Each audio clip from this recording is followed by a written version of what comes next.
नमस्कार दोस्तों, मैं हूं आपकी अनीता सिंह। चलिए हम पढ़ते हैं अलंकार। अलंकार में हमने उत्प्रेक्षा अलंकार को देख लिया था, उत्प्रेक्षा अलंकार के भेद सहित इसको पढ़ लिया था। वस्तु उत्प्रेक्षा, हेतु उत्प्रेक्षा, फलोत्प्रेक्षा। आज हम पढ़ेंगे मानवीकरण अलंकार। मानवीकरण अलंकार की परिभाषा देखते हैं। अगर आपने वीडियो को लाइक और सब्सक्राइब नहीं किया है तो प्लीज वीडियो को लाइक और सब्सक्राइब कर लीजिए और बेल आइकन दबा लीजिए ताकि आपको लेटेस्ट वीडियो मिलती रहे। मानवीकरण अलंकार की परिभाषा: जहां प्रकृति के जड़ पदार्थों पर मानवीय चेतना का आरोप किया जाए, अर्थात निर्जीव वस्तुओं को मानव जैसी क्रियाएं करते हुए बताया जाए, वहां मानवीकरण अलंकार होता है। जब हम निर्जीव वस्तुओं को चलते हुए, जैसे पहाड़ों को चलते हुए बता दिया जाए, झरनों को गाते हुए बता दिया जाए, नदियों को सोते हुए या लेटा हुआ बता दिया जाए, तो वहां क्या हो जाएगा? मानवीकरण। यानी कि जो है प्रकृति के जड़ पदार्थों पर मानवीय चेतना का आरोप किया जाए, ठीक है, तो वहां क्या हो जाता है? मानवीकरण अलंकार हो जाता है। एक ट्रिक है, इसको समझ लेते हैं। जैसे सूर्य है, चंद्र, पुष्प, नदी, झरने, पत्थर आदि को मानव जैसे कार्य करते हुए बताया जाए, वहां मानवीकरण अलंकार होता है। ठीक है, इसको अगर ये बात आप समझ जाएंगे तो इसको समझने में आसानी हो जाएगी कि सूर्य, चंद्रमा, चूंकि ये प्राकृतिक चीजें हैं तो इनको कार्य करता हुआ बता दिया जाए, जैसे मानव जैसे कार्य कर रहे हों, तब वहां पे क्या हो जाएगा? मानवीकरण अलंकार हो जाएगा। हम उदाहरण देखेंगे, हमें अच्छे से समझ में आ जाएगा। बीती विभावरी जागरी, अंबर पनघट में डुबो रही तारा घट उषा नागरी। अब बीती विभावरी जागरी, विभावरी बनी होती है रात, तो रात बीत चुकी है। जागरी, अंबर पनघट में, अंबर रूपी पनघट में, यहाँ रूपक अलंकार भी है। अंबर रूपी पनघट में डुबो रही है तारा घट उषा नागरी। अब यहाँ उषा को क्या है? नागरी बता दिया गया। उषा, उषा माने सुबह होता है, सवेरा होता है, और सवेरा को कार्य करते हुए बता दिया गया है, तो उषा पर नागरी का आरोप लगाने के कारण यहाँ पे कौन सा अलंकार हो जाएगा? मानवीकरण अलंकार हो जाएगा। लो यह लतिका भी भर लाई, मधु मुकुल नवल रस गागरी। लतिका को यहाँ कार्य करते हुए बताया गया है। लतिका जो है वो भर के ला रही है मधु मुकुल से भरी हुई जो है रस की गागरी लेके भर के आ रही है। कौन? लतिका। यानी लताओं को कार्य करते हुए बताया गया है। और लताएं, पेड़, पुष्प ये सब कार्य थोड़ी करते हैं, तो प्राकृतिक चीजें होती हैं। तो यहाँ प्राकृतिक चीजों को मनुष्य जैसे कार्य करते हुए बताया गया है।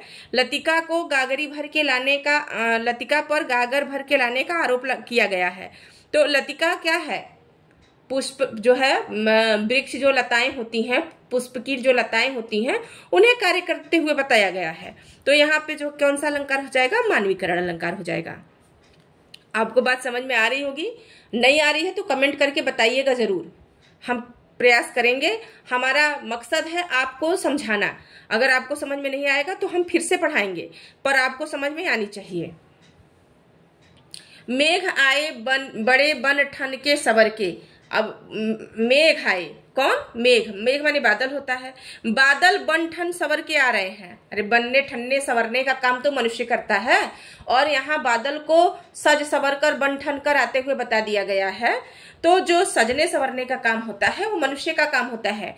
तो जो है मेघ जो है बादल को सजने सवरने का पर आरोप किया गया है, इसलिए कौन सा अलंकार हो जाएगा? मानवीकरण अलंकार हो जाएगा। बादल को यहाँ सज सवर कर आते हुए दिखाया गया है, इसलिए यहाँ पे मानवीकरण अलंकार हो जाएगा। आपको बात समझ में आ गई होगी। चलिए, दिवसावसान का समय मेघमय आसमान से उतर रही। दिवसावसान का समय यानी दिवस का अवसान, दिवसावसान, दिवस का अवसान यानी संध्या का समय। दिवस का अवसान हो गया यानी शाम का समय है, संध्या का समय हो गया है। मेघमय माने बादल से आच्छादित, मेघमय बादल से छाया हुआ आसमान है। आसमान कैसा है? मेघमय आसमान से उतर रही, बादल से आच्छादित आसमान से उतर रही। संध्या सुंदरी परी सी धीरे धीरे। संध्या सुंदरी, अब यहाँ संध्या को सुंदरी बता दिया गया है। संध्या शाम का समय जो होता है, गोधूली का बेला जो होता है, उसे क्या बता दिया कि परी की तरह कोई, इस पर स्त्री का आरोप कर दिया गया। यानी परी क्या है? स्त्री का आरोप कर दिया गया। परी सी सुंदर है। कौन? संध्या। अब संध्या जो है गोधूली के बेला जो है उसको जो है उस पर स्त्री का आरोप कर दिया गया, इसलिए यहाँ पे कौन सा अलंकार हो जाएगा? मानवीकरण अलंकार हो जाएगा, यानी प्रकृति पर मानव का आरोप कर दिया गया। ठीक है, तो यहाँ कौन सा अलंकार हो जाएगा? मानवीकरण अलंकार हो जाएगा। चारु चंद्र की चंचल किरणें खेल रही थी जल थल में। यहाँ तो ऐसे पहले ये च की आवृत्ति होने के कारण यहाँ पे अनुप्रास अलंकार हो जाएगा, लेकिन यहाँ अनुप्रास अलंकार के साथ साथ मानवीकरण अलंकार भी है। जैसे हमने यहाँ पढ़ा था ना, बीती विभावरी जागरी, अंबर पनघट में डूबो रही, तारा घट उषा नागरी। अब यहाँ अंबर रूपी पनघट और तारा रूपी जो है तारा रूपी घट और उषा रूपी नागरी, तो इसमें तो मुख्य रूप से रूपक अलंकार भी है। इसमें कौन सा? रूपक अलंकार भी है, लेकिन अब चूंकि उषा पर नागरी का आरोप हुआ है तो यहाँ मानवीकरण भी है। एक उदाहरण में दो दो तीन तीन अलंकार हो सकते हैं, तो यहाँ रूपक अलंकार भी है और मानवीकरण भी है। और यहाँ पर चारु चंद्र की चंचल किरणें खेल रही थी जलथल में, यहाँ पर जो है अनुप्रास अलंकार भी है और मानवीकरण अलंकार भी है। तो चारु चंद्र, चारु माने होता है सुंदर, चंद्र माने चंद्रमा की चंचल किरणें, सुंदर चंद्रमा की चंचल किरणें खेल रही थी जल थल में, जल में भी और थल में भी, दोनों में खेल रही थी। भाई खेलने का काम तो बच्चे करते हैं। अब यहाँ चंद्रमा की किरणों को खेलता हुआ बताया गया है, तो यहाँ पे कौन सा अलंकार हो जाएगा? मानवीकरण अलंकार हो जाएगा। आप लोग को समझ में आ रहा होगा। चलिए आगे देखते हैं।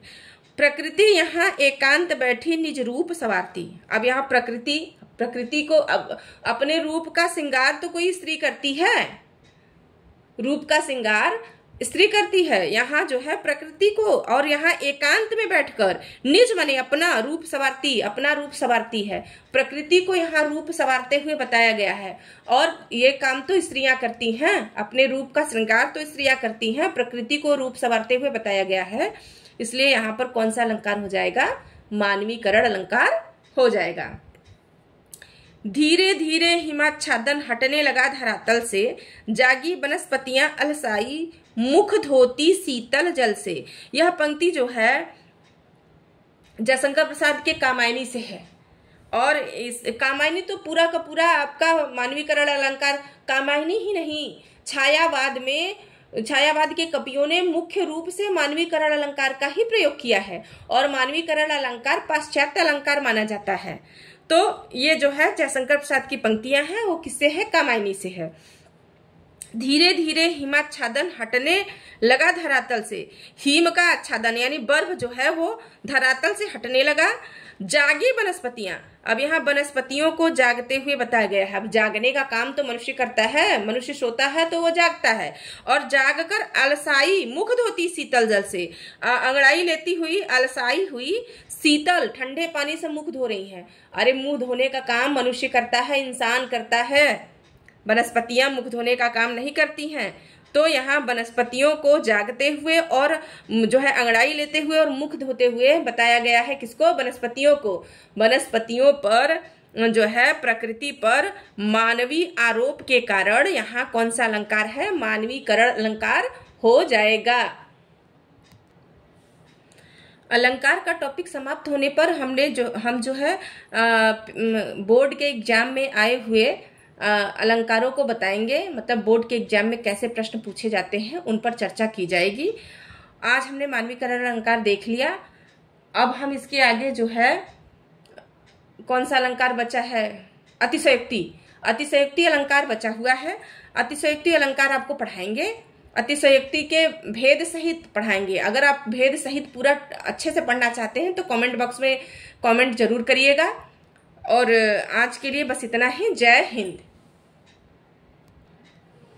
और हाँ, चैनल को लाइक और सब्सक्राइब नहीं किया है तो प्लीज चैनल को लाइक और सब्सक्राइब कर लीजिए, ताकि नोटिफिकेशन आपको मिलता रहे। बेल आइकन को दबाना मत भूलिएगा। जय हिंद।